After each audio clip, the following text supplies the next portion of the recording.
Welcome to Learning English, a daily 30-minute program from the Voice of America. I'm Ashley Thompson. And I'm Dan Novak. This program is designed for English learners, so we speak a little slower, and we use words and phrases especially written for people learning English. Coming up on the program, Dan Friedel has a story on the world's first eye transplant.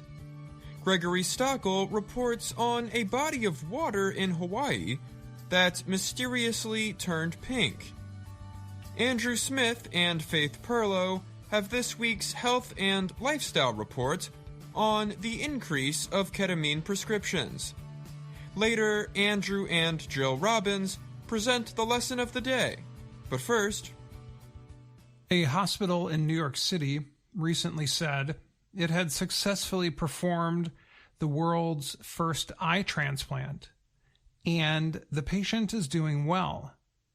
New York University Langone Health said it performed the surgery last May. Hospital officials say it will be some time before it is known if the 46-year-old patient, Aaron James, will see with the new eye. But the transplant operation itself went well and the eye looks healthy. James is an electrician in Hot Springs, Arkansas. He was hit in the face by a live electric wire while at work in 2021. James was severely injured and came close to dying. He lost much of his face and one arm as a result. Doctors removed James's left eye because the damage caused so much pain. James had many surgeries, including a face transplant. The rehabilitation was difficult. He had to breathe and eat through tubes. Doctors thought his face would look better if they could give him a donor eye.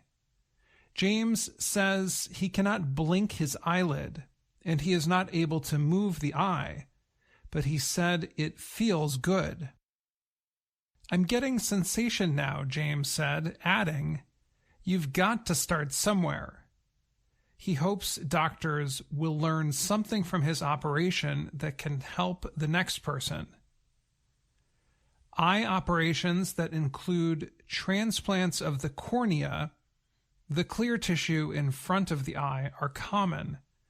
They can treat some kinds of sight loss, but transplanting the entire eye, including its blood supply and optic nerve system, is brand new. Some people call it a moonshot, which is an activity that has the possibility of great profit but low chance of success. Successful eye transplants could help doctors cure blindness. Dr. Eduardo Rodriguez led the transplant team. He said, "We're not claiming that we are going to restore sight, but there is no doubt in my mind that we are one step closer." Some surgeons did not think the operation would go well.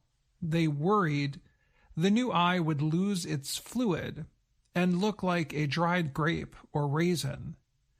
But when Rodriguez examined James's new eye last month, it was full of fluid and looked as good as the one he was born with. And there was no sign of rejection of the new organ. Dr. Jeffrey Goldberg of Stanford University has long studied the idea of eye transplants. He called NYU's operation a validation of past transplant attempts using animals. Goldberg said the next step is to regrow the eye's optic nerve. He noted that animal studies are making progress toward that effort. The eye transplant was the first of its kind, but James's other major surgery was the face transplant. They are still rare. His was only the 19th performed in the U.S. James's new eye came from a donor in his 30s when he died. The donor also provided 3 other people with needed organs. James's operation took 21 hours. Doctors connected the donor's main optic nerve to the remains of James's optic nerve. The doctors also added stem cells to try to help repair the nerve. James is not able to open the new eye, and he wears a covering to protect it. But last month he said he felt some sensation, which signaled growing nerves. He also said he could feel the doctor's touch when Rodriguez was examining his new eye. So far, the nerve is not fully healed, but doctors are surprised by its progress. Stephen Galletta is NYU's head of neurology. He said, "Only time will tell if James's nerve heals enough to permit sight." I'm Dan Friedel.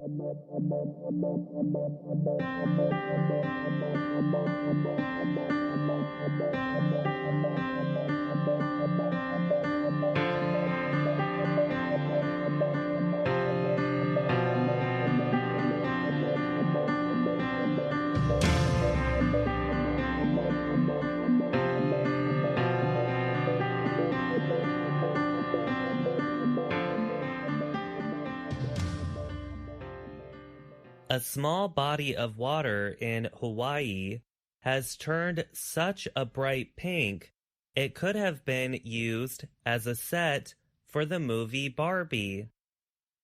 But the unusual color-changing event has some experts concerned.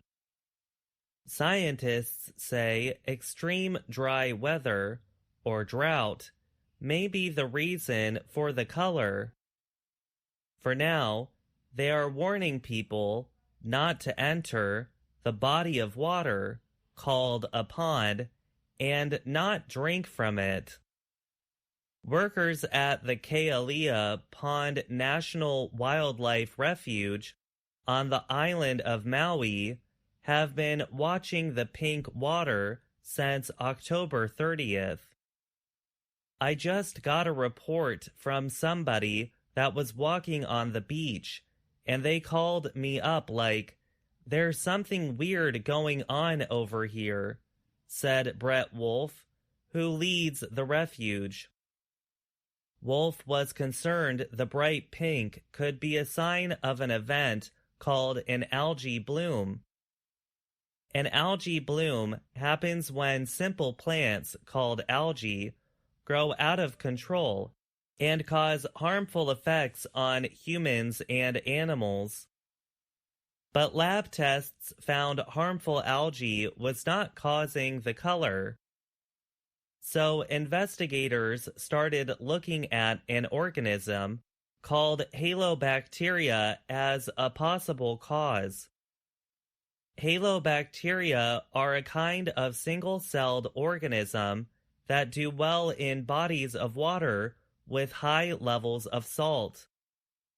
The amount of salt inside the Kealia Pond area is currently greater than 70 parts per 1,000, which is twice the amount of salt in seawater.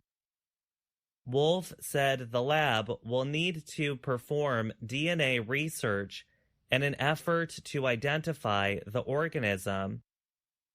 Researchers feel that Maui's drought is likely adding to the situation.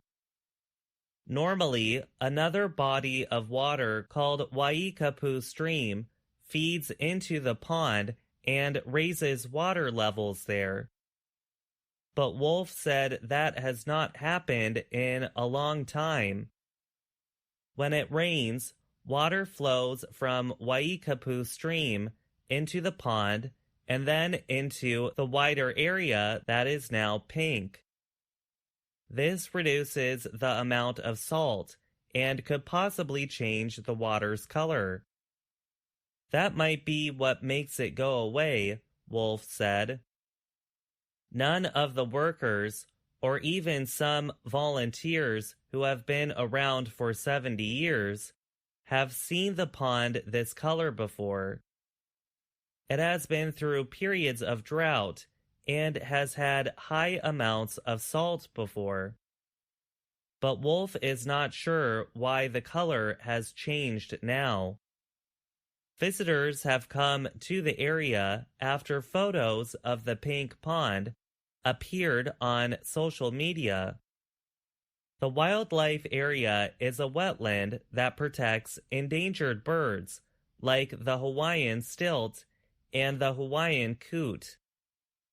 It also protects birds that are traveling to warmer areas in the winter. The water does not appear to be harming the birds, Wolf said. As a protected area, people are not supposed to enter the pond or let their animals in the water. But officials have issued a special warning for people not to enter the water or eat any fish caught there. I'm Gregory Stockel.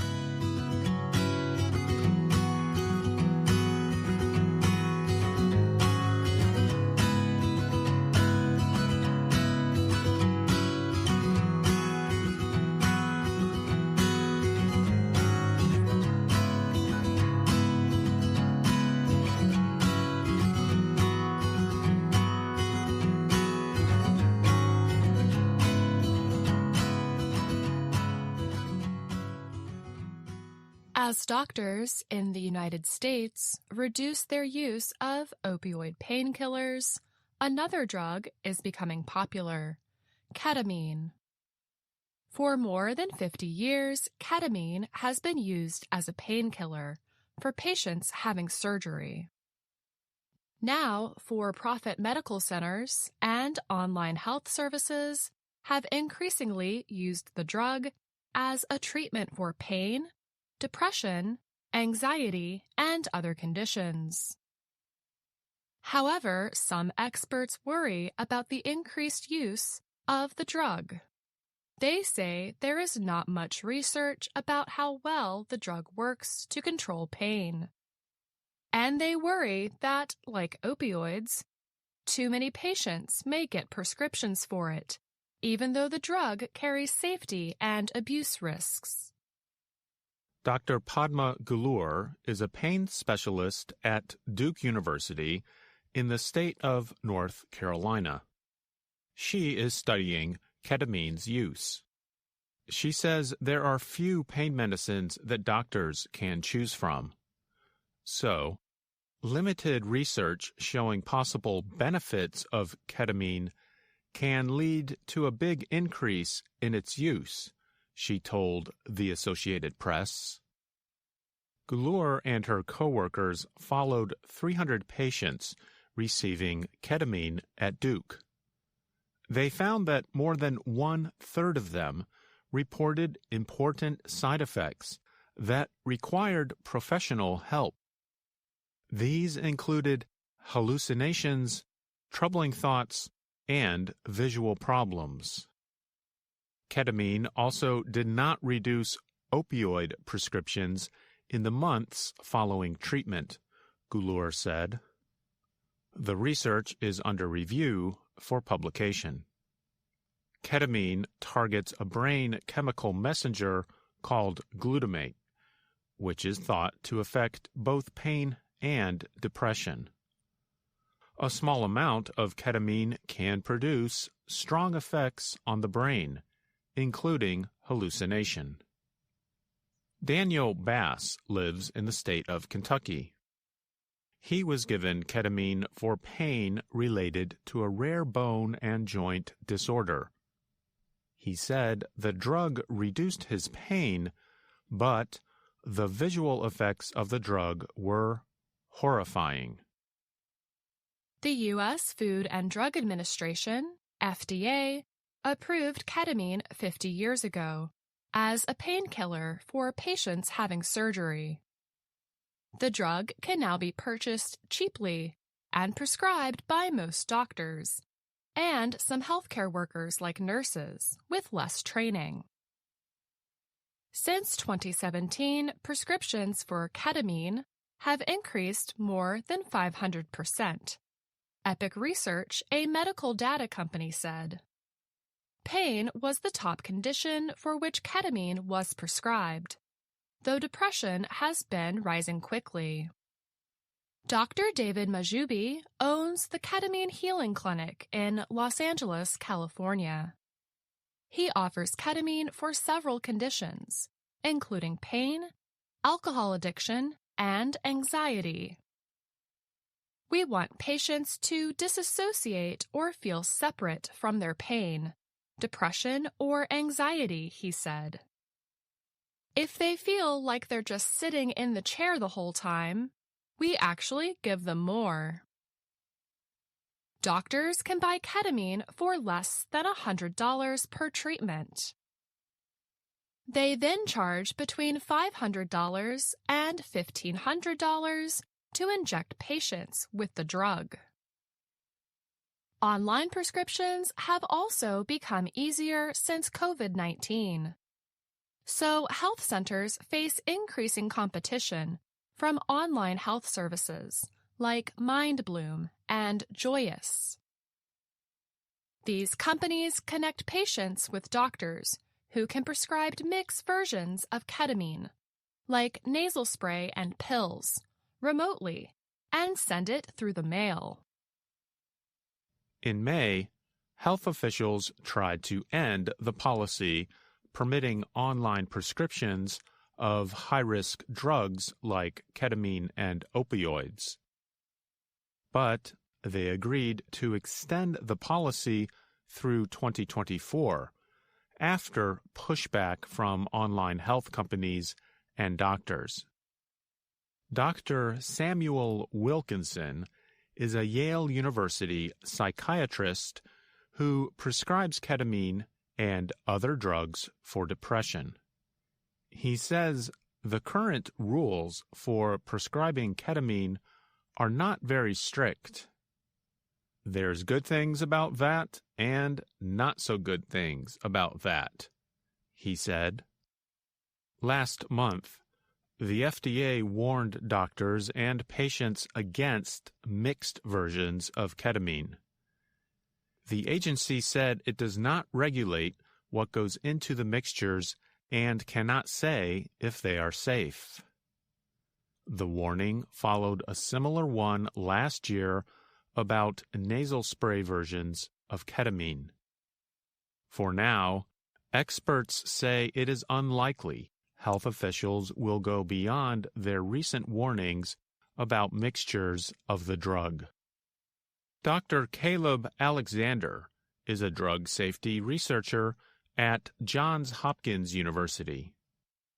He said controlling health centers is beyond the power government officials currently have. I'm Andrew Smith. And I'm Faith Perlow.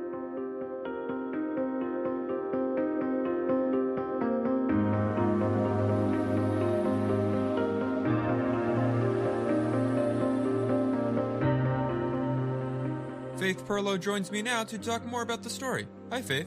Thanks, Dan. It's great to be back on the show with you. Your story today was about doctors prescribing ketamine for conditions like pain, depression, and anxiety. Ketamine is somewhat controversial because it's known as a recreational club drug. It's also a dissociative. What does dissociative mean? To disassociate means that you feel like you become separate or disconnected from your body and your reality. You start to question if things and feelings are real, or if you are real. So, if a drug is dissociative, it makes you think and feel that your world is not real, and you disconnect from your body. Ketamine prescriptions have greatly increased in the past several years. Why is that? There are a couple reasons for this. Doctors have greatly reduced prescriptions of opioids for pain because of their high risk of addiction, and they're looking for alternative drugs to prescribe. Also, it's been much easier for people to get online prescriptions. Patients can simply make an online appointment with a doctor and get prescribed the drug remotely. Online health services make a lot of money doing this. But as with opioids, some doctors are concerned that ketamine is being prescribed too often, especially when there is limited research about the drug's effects, especially on depression and anxiety. Thanks for answering my questions, Faith. Thanks for having me back, Dan.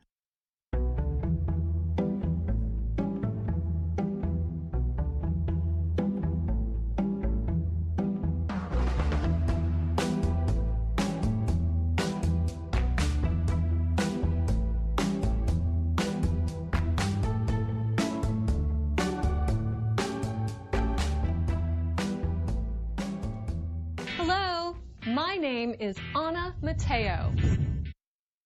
And my name is Jill Robbins. And I'm Andrew Smith.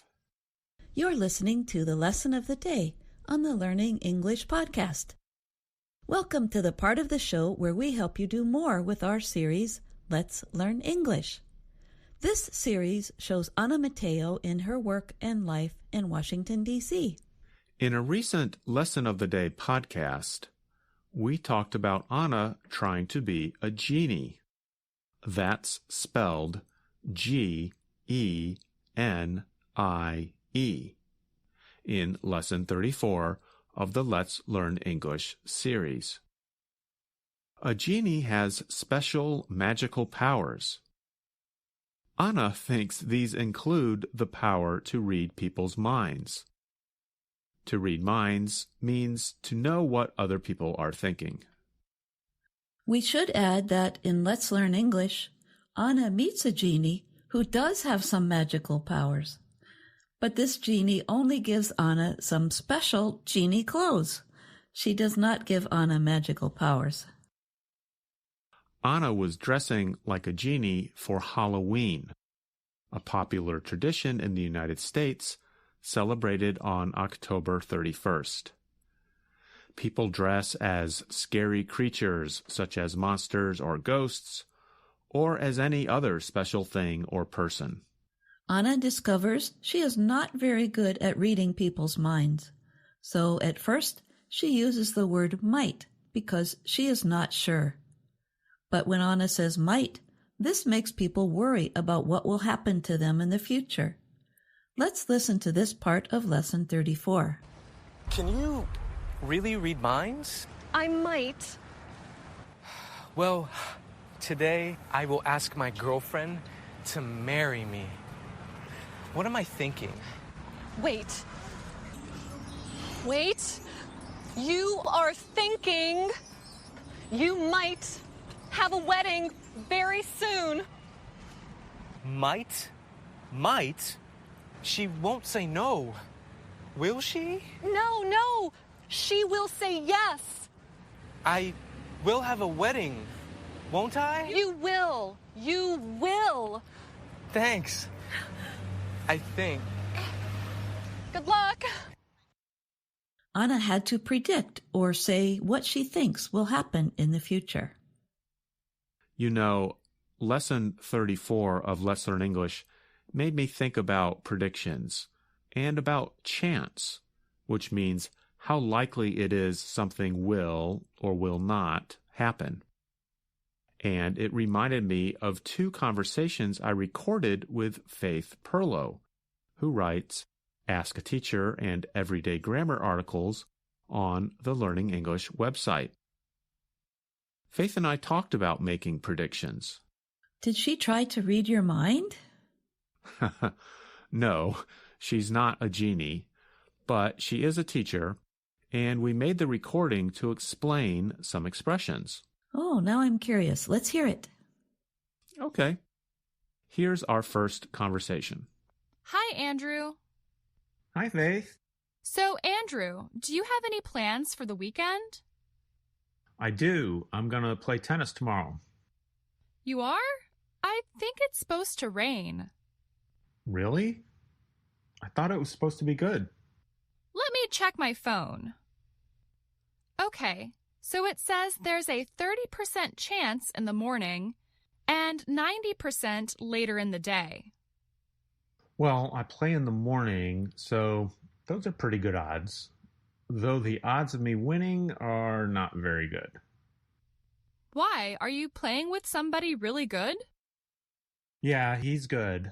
I can practice with him fine, but in a match, I have to play my best, and he has to play kind of poorly for me to have a chance. So it's very unlikely I'll win, but it's still super fun either way. Well, it sounds like you have 100% chance of fun. That's right, as long as it doesn't rain. And here's our second conversation. So, Faith, I notice there really are a lot of ways to talk about what we think might happen in the future. That's right. We're talking about what's likely to happen. So we talk about the odds or the chances. Odds and chances are basically the same thing? Yes. If we say what are the odds of or what are the chances of, we are asking how likely something is to happen. And talking about the percent chance, math and science tend to use the word probability. That's right. It's used a lot in the sciences and mathematics to talk more precisely about the chances. So we can say something is probable or likely. Probable is an adjective. Or instead, we can say something will probably happen. Probably is an adverb. And we can talk about the probability of an event. Probability is a noun. And I hope our listeners notice that we add the preposition of after the noun probability. We say the probability of something. Just like we say the odds of something or the chances of something. Well, Andrew, I hope this was helpful for our listeners. Me too. Chances are it was helpful for at least some people.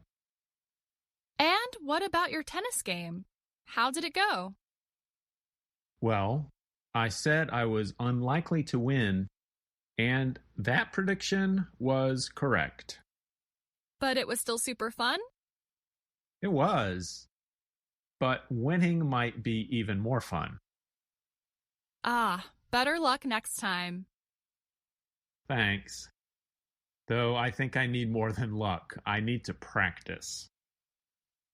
We all need to practice things we are learning or things that take skill, especially when you're learning a language.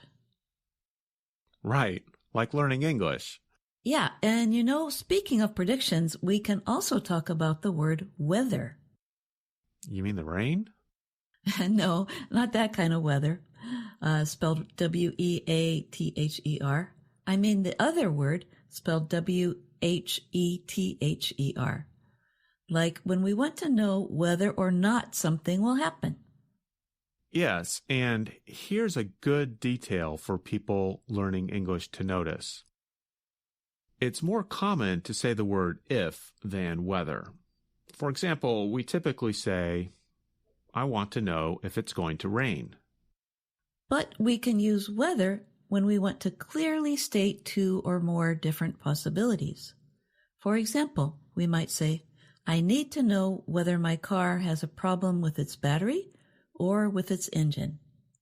So, whether you find us on Facebook, YouTube, Instagram, or our website, learningenglish.voanews.com, we hope you have enjoyed the lesson of the day on the Learning English podcast. And thanks for listening. I'm Dr. Jill. And I'm Andrew Smith. And that's our program for today. Join us again tomorrow to keep learning English through stories from around the world. I'm Ashley Thompson. And I'm Dan Novak.